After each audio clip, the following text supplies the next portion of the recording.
Hoy vamos a hablar de la coordinación de parentalidad. Estas tres intervenciones que vamos a hacer sean complementarias y para ello, pues, en un primer lugar, yo empezaré hablando del marco de la coordinación de parentalidad. Empezaré explicando en qué consiste el proceso. Veremos también cuál es el perfil más adecuado para el profesional que se dedica a este área. También hablaremos de posibles situaciones donde la coordinación de parentalidad puede ser más eficaz en relación a otras técnicas o intervenciones estructuradas de resolución de conflictos. A ver si puedo pasar la siguiente. Ya. Entonces, como os decía, esta es la primera intervención y en la segunda, María Ángeles Peña, como ya ha presentado Gonzalo, es psicólogo. Me he equivocado, abogada también, ya demasiado, ¿no? María Ángeles ya sería del todo, ¿no? De los equipos psicosociales de Málaga, hablará de las familias judicializadas y las consecuencias y la necesidad también de implementar diferentes intervenciones como pueda ser la coordinación de parentalidad. Y posteriormente, Arantzazu Pastor, que es abogada y vocal de la Asociación de Jóvenes Abogados, hablará del marco jurídico actual y de la necesidad de ampliar la normativa para obtener una regulación específica para este tipo de intervención, que seguro que ella os lo va a explicar fenomenal, porque la verdad son dos compañeras de mesa, aunque a la distancia a la mesa, son compañeras estupendas. Entonces, empezamos, si queréis, hablando un poco del contexto en el que surgen las dificultades que va a intervenir la coordinación de parentalidad.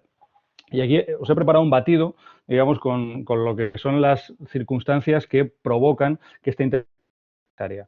Y como veis, muchas de ellas pues, se encuentran en un contexto sociológico en el que vivimos. Es decir, desde hace años, décadas incluso, hay un aumento de las rupturas de parejas con hijos menores. Es por una parte que también en algunos de estos casos se produce una situación de conflicto de alta intensidad. No en todos, ¿eh? De hecho, las estimaciones que hay, que son muy generales, es que en estas rupturas de pareja aproximadamente solo un 10% se pueden considerar unas rupturas con conflictos de alta intensidad. En este tipo de conflictos, otro ingrediente más y uno de los ingredientes claves sería la judicialización. Es decir, estas familias intentan resolver sus conflictos a través de la intervención del juez, que de alguna manera pueda resolver las disputas, como os digo, muy intensas que tienen. ¿Qué es lo que sucede? Que en muchos de estos casos no lo consiguen. Y lo que se produce es son unos problemas de larga duración que cronifiquen estas dificultades familiares. Es decir, las sentencias se van sucediendo, normalmente alguno de los dos o ninguno de los dos está contento y el personal que hay entre los padres se deteriora muchísimo hasta el punto de convertirse prácticamente en un enfrentamiento abierto y esto hace, todo ese batido, lo que hace es que surjan nuevas necesidades, tanto para las familias, es decir, para los padres y las madres y prácticamente todos los allegados, pero muy especialmente para los hijos menores. Incluso Kelly hablaba ya de que esto provoca una situación de riesgo para los menores. Creo que todos y todas las que hayáis tenido experiencia profesional y quizá personal en este tipo de situaciones habéis comprobado que efectivamente este tipo de situaciones para los niños y las niñas no son inocuas. Es decir, provoca una serie de daños que en muchas ocasiones los padres y las madres no son conscientes, pero que de alguna manera los abocan a ello.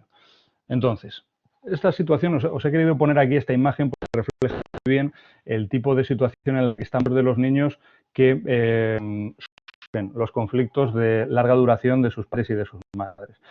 Como veis aquí hay niños que van de espaldas, yo al menos lo interpreto así, ¿no? Por cómo está tomada la imagen, por una vía y van con sus cosas, prácticamente solo se tienen entre ellos. Esto es una situación de riesgo, una metáfora de riesgo porque los padres en este caso no pueden satisfacer sus necesidades, no pueden atender a lo que de verdad les preocupa a los niños porque sin querer, ya os digo, inconscientemente muchos de los están demasiado ocupados enfrentándose entre ellos y son en este caso los niños y las niñas los que sufren estas consecuencias. Entonces, en este tipo de situaciones, estos días habéis estado hablando además excelentemente de la mediación familiar, pueden ser muy útiles la terapia especializada y como digo, pueden ser muy útiles para algunas entre los progenitores. Pero ya cuando hablamos de un conflicto de alta intensidad entre ellos, que se en tiempo y que es judicializado, parece que es necesario implementar una figura que tenga una capacidad mayor, digamos, ¿no? Esta figura surge en este objetivo, con aportar una pieza más dentro de la intervención en este tipo de conflictos que se veía que con las intervenciones que ya estaban creadas anteriormente no era del todo suficiente. Entonces, hay una asociación internacional que es la AFCC, que la podéis consultar, de alguna manera va publicando y actualizando los protocolos de intervención y define perfectamente cuáles son los objetivos y características de la figura, pero en cualquier caso yo os he resumido brevemente en qué consiste. En primer lugar, y va muy bien con el motivo de esta escuela de verano, es un proceso alternativo de resolución de conflictos para padres y madres una vez que se han separado. Es decir, le llamamos alternativo porque, lógicamente, hay otro tipo de procedimientos que pueden intervenir de una manera preventiva, incluso de una manera temprana, y van a ser muy eficaces. Pero en este caso, cuando ya la situación se ha deteriorado tanto, digamos que ese tipo de procedimientos no son útiles. De hecho, como veis aquí, la coordinación de parentalidad está indicada para casos donde o bien las partes no han aceptado la mediación o bien la iniciaron, pero no llegaron a acuerdos o terminaron por abandonarla. Lo mismo sucede con la terapia especial. Este tipo de casos están indicados para esas familias que, al ser un proceso, al igual que el es voluntario, abandonan la terapia porque no están centrados en resolver sus problemas, sino exclusivamente en pelearse y en seguir manteniendo este tipo de discusiones. Como os decía, los conflictos a los que va dirigido la coordinación de parentalidad serían de una intensidad moderada y alta. ¿Qué caracterizan los conflictos de alta intensidad? En primer lugar, como hemos dicho antes, un gran número de litigios, una acumulación de biografía judicial, ¿verdad? Un alto nivel y desconfianza entre los padres. Yo como coordinador parental, una de las principales dificultades que tengo no es tanto muchas veces el enfoque que tienen entre ellos, sino la incapacidad, por lo menos temporal, que tienen para poder confiar el uno en el otro. También, derivado de este conflicto, hay unas dificultades de comunicación importantes que caracterizan conflictos de alta intensidad y, por último, insistiré mucho en esto a lo largo de esta presentación, la cronicidad, ¿no?, de este tipo de problemas. A eso me refiero cuando hablo de conflictos de alta intensidad. Normalmente, la coordinación de parentalidad se inicia en dos supuestos. Uno, por una resolución judicial y otra, que de momento la implementación en España, al ser relativamente reciente, no ha sido muy numeroso, segundo supuesto, que es el acuerdo de las partes. Es decir, las partes, a través de sus letrados o incluso ellos mismos, como tienen este conflicto tan alto, pueden decidir designar ellos un coordinador de parentalidad para que les pueda ayudar. Lo más importante del proceso es que está centrado sobre todo en el bienestar de los niños, que como en la anterior imagen son los que están en situación que es susceptible de riesgo, y muy importante, tiene que estar asistido por un profesional experto que debe tener unas características que ahora podemos definir. Lo más importante, y si solo se me acaba el tiempo de golpe y solo os podéis quedar con dos ideas sobre la definición, la primera es que el foco de la coordinación de parentalidad está puesta en la coparentalidad positiva, es decir, en que padres y madres puedan colaborar en beneficio de sus hijos, que se comuniquen, que puedan tomar decisiones, que al menos interrumpan la guerra que tienen entre ellos, que de alguna manera un equipo, no que sean amigos, pero que al menos puedan trabajar de una manera relativamente conjunta, ¿no? También el foco está puesto en la resolución de conflictos muy concretos. Cuando recibimos un caso de coordinación de parentalidad, ahora lo veremos, pero se tiene que identificar muy claramente en nuestro proyecto de trabajo. Y otro de los lugares fundamentales donde está puesto el foco es en desjudicializar las relaciones familiares. Esto seguro que Arantxa luego os lo puede explicar mucho mejor, pero lo cierto es que hay los juzgados de familia, bueno, y María Ángeles pues, lo vive, ¿no?, a diario, están repletos de este tipo de conflictos y en muchas ocasiones no son el lugar adecuado para poder resolverlo. Esto sería una de las vías que permite desjudicializar y casi os diría yo dignificar también las relaciones familiares, porque los padres no aprenden a colaborar en un juzgado. Eso es casi imposible, ¿verdad? Y la brújula, como os decía, es el interés y el beneficio siempre de los niños y las niñas. Toda la actuación del coordinador de parentalidad va a estar orientada por esto y, en este sentido, lógicamente, no es una figura neutral, ¿no? ¿Qué situaciones son indicadas para derivarse a coordinación de parentalidad?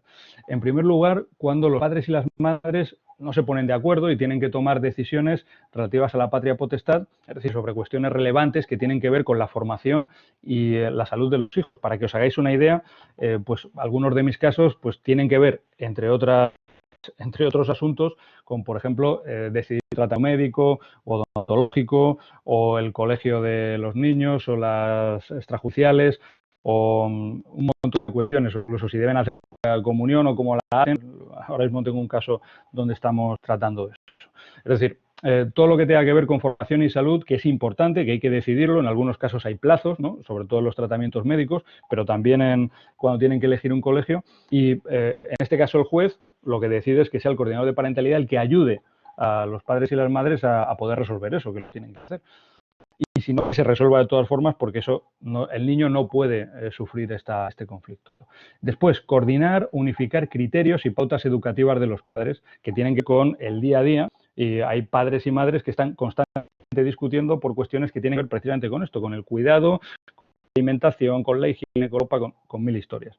Relacionado con lo anterior, la relación contenciosa de diferencias que son del día a día también deben provocar o pueden provocar la intervención del coordinador de parentalidad. Yo recuerdo un juez que me decía, claro, es que los padres han venido para que yo me pronuncie sobre un viaje extraescolar de los niños, sobre si van a ir a un lugar o a otro. Imaginaos el juez pronunciándose sobre eso, pero la cuestión es que ya habían acudido al juzgado para cuestiones similares en 3, 4, 5 ocasiones. Es decir, esto implica una pauta, es un síntoma que quería una intervención precisa, ¿verdad?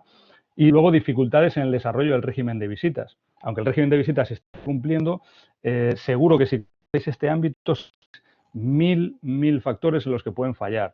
Las fechas, los lugares, quién acompaña, cómo se hace, los días, las vacaciones, se había entendido mal. Es decir, la coordinación de parentalidad puede servir para ampliar, añadir, complementar el régimen de visitas que tienen para que los dos tengan muy claro y puedan decidir este sistema de régimen de visitas en toda su extensión. Cuanto más se prevea, mejor. Esto es lo que ahora veréis que llamamos un plan familiar. Un plan de parentalidad también. Y otro asunto en el donde la coordinación de parentalidad puede ser muy efectiva es en favorecer las comunicaciones entre los padres. Muchas veces hay que diseñar prácticamente entero un sistema de comunicación que funcione. ¿En qué casos se van a comunicar? ¿Por qué medio? ¿Por qué canal? Incluso la forma. Yo he llegado a pactar con ellos hasta estructuras de mail, o si un asunto se tiene que hacer por WhatsApp, aunque os diría que el WhatsApp lo carga el diablo y cuando empiezo a trabajar normalmente eviten el WhatsApp, sobre todo a altas horas de la mañana. Y también la comunicación entre padres e hijos, ¿no? Muchas veces está deteriorada o no se produce en muy malas condiciones y el coordinador de parentalidad puede ayudarles, ¿no?, a desarrollarlo. Y también la relación con la familia extensa, que como sabéis muchas veces es un foco de conflicto continuo, ¿no?, esa relación, y la configuración en situaciones particulares entre la familia reconstituida o situaciones de acogimiento, etc. Todas estas situaciones y la combinación de varias, yo os diría por mi experiencia que la combinación de varias son susceptibles de intervención de coordinación de parentalidad. Sin embargo, hay situaciones donde la coordinación de parentalidad no es el sistema más adecuado para poder abordar los conflictos familiares. Y muy en resumen sería cuando se produce una situación o se ha detectado una situación de riesgo o desprotección para alguno de los implicados y sobre todo si es para más serían los malos tratos o los abusos a menores. En estos casos, la coordinación de parentalidad no es aplicada por una cuestión, y es que, en el fondo, como veis, la coordinación de parentalidad intenta capitalizar a los padres, darles un poder, darles una responsabilidad, y personas que se ha puesto de manifiesto que esa responsabilidad la han ejercido para hacer daño, pues en muchas ocasiones no tenemos garantía de que lo vuelvan a hacer. Por lo tanto, seguramente hay otro tipo de intervenciones que son más adecuadas, pero no la coordinación de parentalidad, si ello va a suponer un riesgo a terceros y sobre todo a niños. Y luego acciones específicas, como puede ser la violencia de género o las dificultades de salud mental, los trastornos psiquiátricos que comprometen las capacidades parentales, o el consumo de tóxicos actual, ¿no?, entre los progenitores, donde en situaciones muy concretas, para objetivos muy concretos y con un coordinador de parentalidad que además esté formado en cualquiera de estos ámbitos, abordar. Pero yo digo, es una situación muy excepcional y que implica un debate también y un nivel de profundidad que ahora mismo no tengo, pero que podemos tratar en otro momento. Entonces, yo dirijo un centro de coordinación bueno, no es de coordinación de parentalidad, es de intervención en divorcio integral, ¿no? Y uno de los servicios es de coordinación de parentalidad y os puedo hablar un poco de la manera de acceder a los casos, aunque es común en otros compañeros y compañeras que están trabajando en este ámbito. En primer lugar, es el juzgado el que selecciona los casos y, en este caso, el coordinador de parentalidad se convierte en una figura auxiliar del juez. Es designada por el juez y el coordinador de parentalidad trabaja, de alguna manera, con el juez dentro de unos objetivos que están en la derivación judicial. Y esto es decir, la propia derivación judicial, por lo menos en mi caso, en mi experiencia, contiene las obligaciones y funciones del coordinador de parentalidad. Muy importante, identifica, definir muy claramente cuáles son los asuntos que deben resolver las partes y también, de alguna manera, motiva la colaboración. Es decir, indica al coordinador de parentalidad que si no hay colaboración debe informar sobre ello para que el juzgado tome las medidas que considere oportunas contra los padres. Esto os aseguro que, por mi experiencia, funciona bastante bien.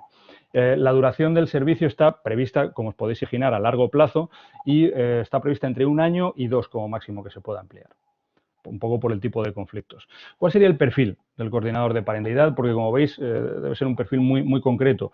En cuanto a la formación, pues estoy aquí prácticamente extrapolando las directrices de la AFCC internacionales. Pues debe estar formado un grado o licenciatura en el ámbito psicosocial, psicología, trabajo social, derecho, educación social, en mediación, resolución de conflictos, muy importante. Es conveniente que tenga también nociones, porque va a intervenir en este ámbito, en terapia sistémica familiar y, por supuesto, formación o certificación de coordinación de parentalidad, como por ejemplo, bueno, pues ya que estamos en esta casa, ¿no?, en la escuela de verano, pues el estupendo curso de coordinación de parentalidad en la Escuela de Estudios Sociales con la Universidad de Lima, que lo que hace buscar una capacitación integral, ¿no?, también en estas áreas que decimos de terapia y mediación para los profesionales. Es decir, es importante que el profesional tenga formación en su ámbito de origen, es importante que tenga muy buena formación en otros ámbitos y luego una formación que pueda integrarlo todo y hacerlo específico para la coordinación de parentalidad. Y luego hay formación complementaria que, si bien no es imprescindible, yo os diría que es muy útil, que es la que tiene que ver con violencia de género, en psicología infantil o evolutiva y luego pues otras, ¿no?, todas las que puedan aportar a esta figura. Y más importante o al mismo nivel que la formación estaría la experiencia, porque estos casos son complejos, ¿no?, supone un reto muy importante y en este caso la experiencia amplia en algunos servicios se cuantifica, sobre todo en los públicos, ¿no?, se debe garantizar en terapia familiar, en mediación familiar. Para mí es imprescindible tener experiencia previa y iniciación profesional en conflictos familiares, sobre todo lo que tenga que ver con ruptura de pareja. Y luego estas dos habilidades que no están en ningún sitio, pero que creedme que son bastante necesarias, ¿no? Poder andar a veces en la cuerda floja, porque son situaciones muy complejas y a veces con toda la técnica del mundo poder hacer relativamente magia, pero en realidad la magia siempre la hacen las partes. Esto voy muy rápido, pero voy a intentar hablaros brevemente de la metodología en la que las entrevistas individuales con cada una de las partes, las entrevistas conjuntas van a ser la base de esta intervención, pero también las entrevistas menores, otros familiares o cualquiera que pueda tener papel en el conflicto, digamos, la columna vertebral de toda esta intervención. El coordinador de parentalidad tiene la posibilidad de diseñar una estrategia donde poder planificar todas estas entrevistas. En su mano está utilizar todas las técnicas que pueda aplicar que sean útiles en ese momento. Muchas de tipo terapéutico, ¿no?, como las técnicas cognitivo-conductuales o las intervenciones sistémicas o las propias de resolución de conflictos y mediación. Ahora veréis por qué. Las de orientación, las de promoción de habilidades, técnicas narrativas que son también muy útiles, es decir, las que el coordinador de parentalidad vea en ese momento y en ese proceso y con esas características ser útiles. Luego es muy interesante también el tipo de intervenciones que se pueden hacer, porque no solo presenciales, sino que al final yo suelo decir que el coordinador de parentalidad empieza casi conviviendo con la familia, introduciéndose en su entorno para poco a poco ir saliendo, ¿no? Entonces hay intervenciones telefónicas que pueden ser prácticamente a cualquier hora, a cualquier día, intervenciones virtuales y también intervenciones en el propio entorno de los padres. He ido a ver cómo se producen intercambios, he ido a casa del padre a ver situaciones que la madre decía que si el padre no tenía esto habilitado o lo otro. O sea, es decir, de alguna manera tenemos que estar con ellos y ayudarles a poder resolver lo que les preocupe, que en cada familia es diferente. También es muy importante la coordinación con otros profesionales, Porque ya sabéis que en este tipo de casos a veces la intervención está muy atomizada.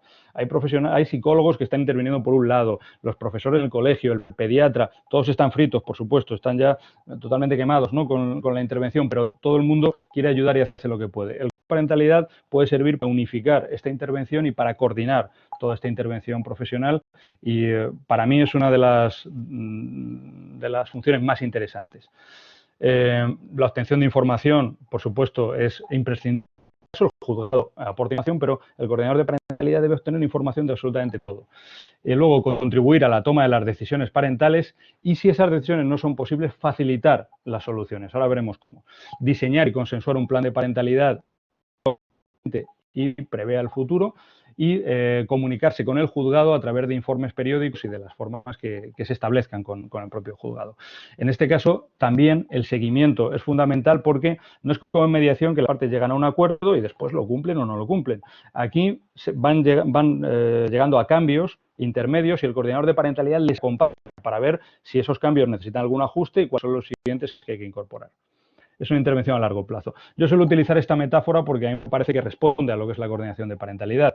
Hay intervenciones que, pues como veis en esta navaja suiza, pues proporciona una serie de técnicas y son las adecuadas para eso, son las que se necesitan. Hay otras que tienen más y lo bueno de la coordinación de parentalidad es que ofrece una gama amplísima, ¿no?, y muchas atribuciones que son muy útiles para trabajar. Y por último quiero terminar, sé que es un contexto también muy jurídico, ¿no?, y una de las principales críticas que se hacen a la coordinación de parentalidad tiene que ver con la toma de decisiones y en algunos casos se ha podido entender mal que el coordinador de parentalidad en las disputas de los padres va a tomar una decisión y si los padres no se ponen de acuerdo a qué colegio tienen que ir los niños, en vez del juez lo va a decir el coordinador de parentalidad. Esto no es así.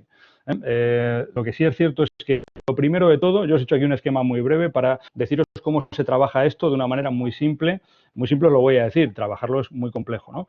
Pero el primer punto sería definir cuáles son las situaciones, después obligar a los padres a pensar, porque normalmente en un conflicto los padres no piensan, solo se oponen y mantienen lo que os decían en un primer momento. Entonces, yo les obligo a pensar, les obligo a buscar información sobre todos los colegios, ir a hablar con el director, ir a ver las instalaciones, enseñarme material, todo para que ellos puedan argumentar una decisión. Y después poder actuar y ponerlo en práctica. El siguiente punto sería, a través de técnicas de resolución de conflicto, que ellos intenten llegar a un acuerdo. Una vez que hayan hecho todo este trabajo, pero ese trabajo previo hay que hacerlo, ¿eh? Después, si ellos no han llegado a un acuerdo, intentar alcanzar una solución de consenso. Bien, no va a ser un acuerdo, pero vamos a que pueda resolver esto ahora y que vosotros lo deis por buena con todo el trabajo que esté hecho y con todos los criterios que se han definido. Si eso no es así, si no llegan a ese consenso tampoco, el coordinador de parentalidad puede hacer una propuesta y esa propuesta puede ser otra vez trabajada por los padres y aceptada, y si no es así, eleva esa propuesta al juzgado y será el juez el que la ratifique.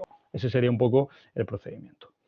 Y por último, quería terminar con una frase, os la voy a leer, de Robinson Crusoe, que yo creo que refleja muy bien lo que implica la coordinación de parentalidad en relación a todas esas técnicas, ¿no? Y os leo una parte de esa novela para terminar. Ya sabéis, el náufrago que está en la isla, en un momento dado dice: nunca en mi vida había utilizado una herramienta, pero con tiempo, trabajo, empeño e ingenio descubrí que no había nada que no construir si tenía las herramientas adecuadas. Eso yo creo que es el resumen de lo que implica la coordinación de parentalidad en relación a otras técnicas y la rapidez